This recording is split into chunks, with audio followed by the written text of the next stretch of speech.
지역은행의 파산 위기라. 은행 위기 또 시작이 된다. 이게 미국에 대한 이야기인데요.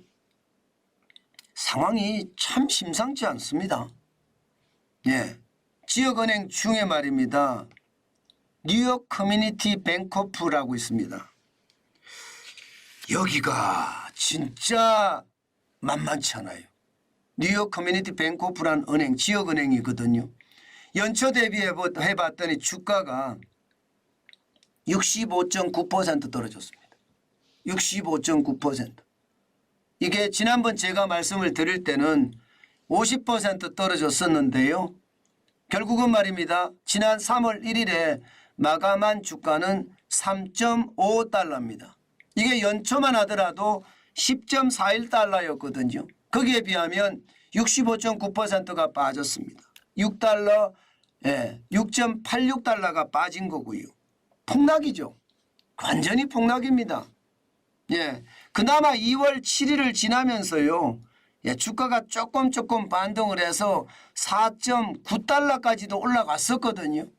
그러던 이 뉴욕 커뮤니티 뱅커프의 주가는요. 3월 1일 현재 3.5%까지 뚝 떨어졌습니다.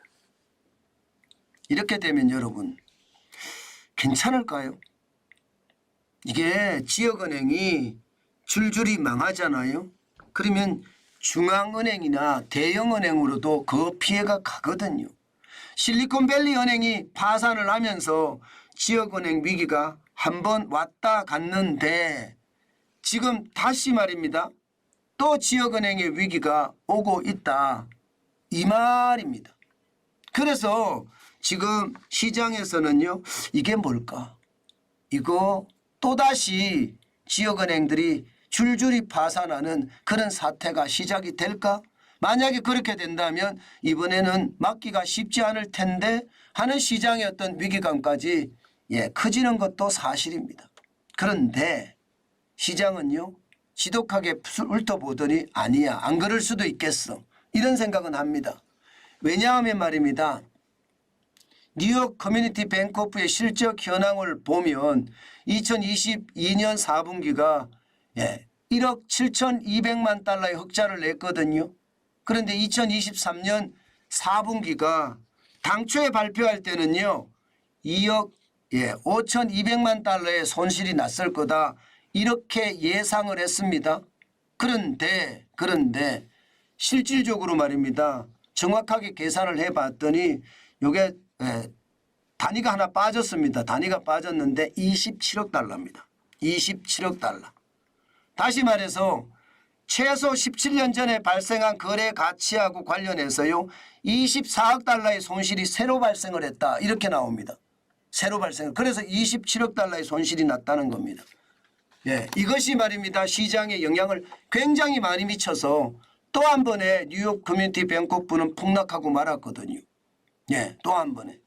매출은 8억 8,600만 달러가 됐지만 또 한 번의 어떤 위기가 왔다 이렇게 예상을 하는데 뭐 시작은요. 뉴욕 커뮤니티 뱅커프만의 문제다. 시장은 그렇게 이해합니다. 그러나 여러분 결국 말입니다. 이게 상업용 부동산의 위기하고 맞물려서 미국도 장난이 아니라는 뜻이에요. 실질적으로 미국의 상업용 부동산 공실률 2023년에 19.6%까지 올라갔었잖아요. 사상 최고치였습니다.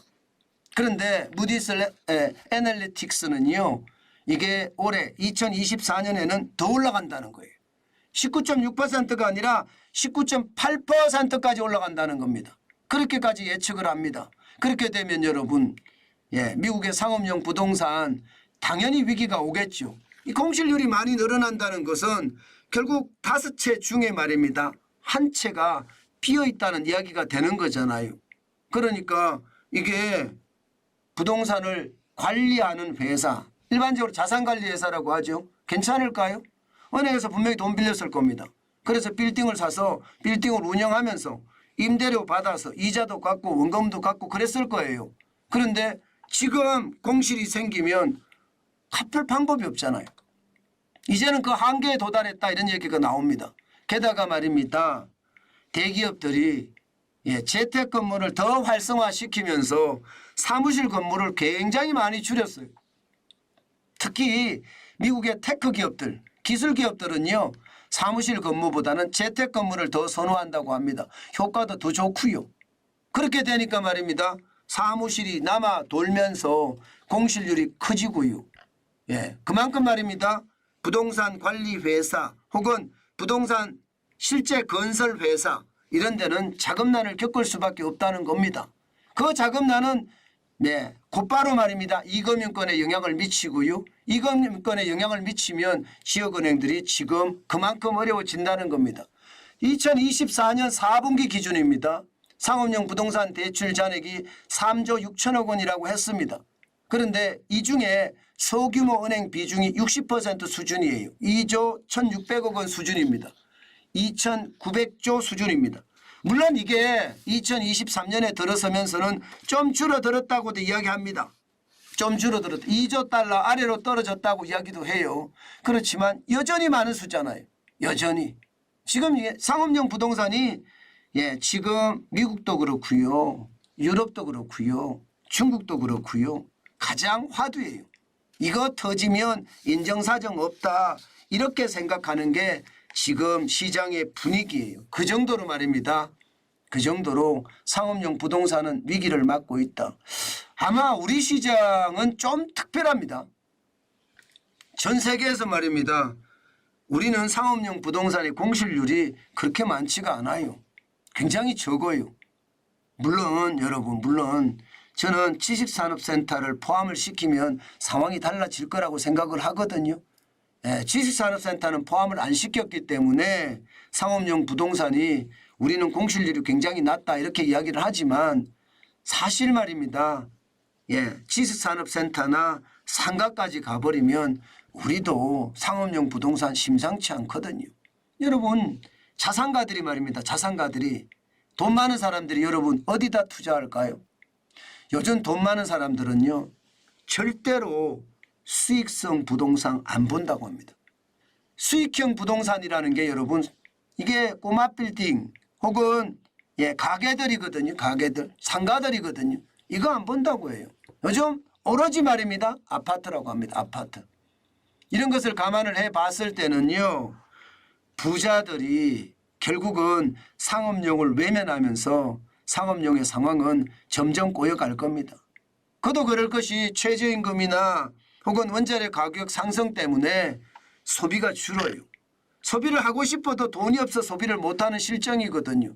이게 우리는 지금 바닥이 이렇거든요. 미국도 사실은 마찬가지고 중국도 마찬가지입니다. 그 정도의 위기가 와 있기 때문에 중국은요. 부동산 업체들이 줄줄이 망하고 있는 거고요. 미국은 지역은행들이 줄줄이 망하고 있습니다. 우리도 제2금융권이 위험하죠. 그렇게 계속 나오는 것 아마 여러분들 보고 계실 겁니다. 그렇기 때문에 여러분 반드시 시장은요. 큰 흐름을 따라갑니다. 우리만 독불장군으로 가지는 않아요. 그래서 상업용 부동산에 대한 투자 조심하셔야 됩니다. 내가 직접 할 요량이 아니라면요. 상업용 부동산은 될 수 있으면 멀리하는 게 좋습니다. 지금은요. 투자 수익률도 떨어지고 공실률도 높기 때문에 돈이 잠길 수가 있거든요. 그래서 조심하시라는 것 반드시 말씀 올립니다. 또 미국은요. 앞으로 어떻게 이 상황이 전개될지 솔직히 아무도 모릅니다. 그만큼 상업용 부동산에 대한 위기는 계속 나오는 말 중에 하나입니다.